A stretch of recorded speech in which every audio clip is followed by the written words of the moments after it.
Welcome to ప్రభాత సూర్యుడు.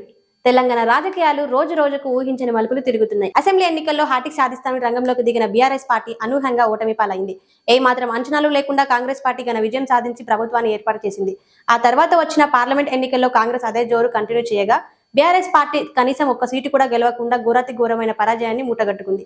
కాగా ఇప్పుడు పట్టభద్రులు ఉపాధ్యాయుల ఎమ్మెల్సీ ఎన్నికలు జరుగుతుండగా వాటికి దూరంగా ఉంటుంది. ప్రస్తుతం స్థానిక సంస్థల ఎన్నికల మీద ప్రత్యేక దృష్టి పెట్టిన బీఆర్ఎస్ మరి త్వరలో జరగనున్న జీహెచ్ఎంసీ స్టాండింగ్ కమిటీ ఎన్నికల్లో పోటీ చేస్తుందా లేదన్నది ఆసక్తికరంగా మారింది. కాగా ఈ అంశంపై మాజీ మంత్రి తలసాని శ్రీనివాస్ యాదవ్ కరటి ఇచ్చే ప్రయత్నం చేశారు. తెలంగాణ భవనంలో బీఆర్ఎస్ కార్పొరేట్ సమావేశం జరిగిన అనంతరం తలసాని శ్రీనివాస్ యాదవ్ మీడియాతో మాట్లాడారు. ఈ నెల 15 లోపు జీహెచ్ఎంసీ స్టాండింగ్ కమిటీ ఎన్నికలపై నిర్ణయం తీసుకుంటామని తలసాని స్పష్టం చేశారు.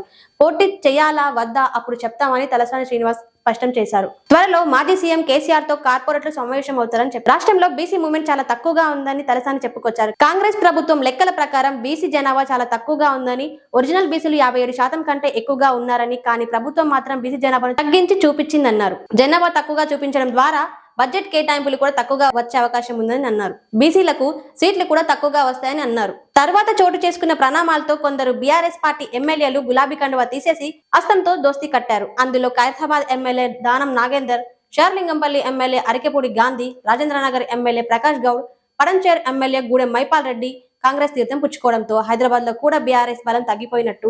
ఈ క్రమంలో జీహెచ్ఎంసీ స్టాండింగ్ కమిటీ ఎన్నికల్లో గులాబీ పార్టీ పోటీ చేస్తుందా లేదా అన్న ఆసక్తికర చర్చ నడుస్తోంది.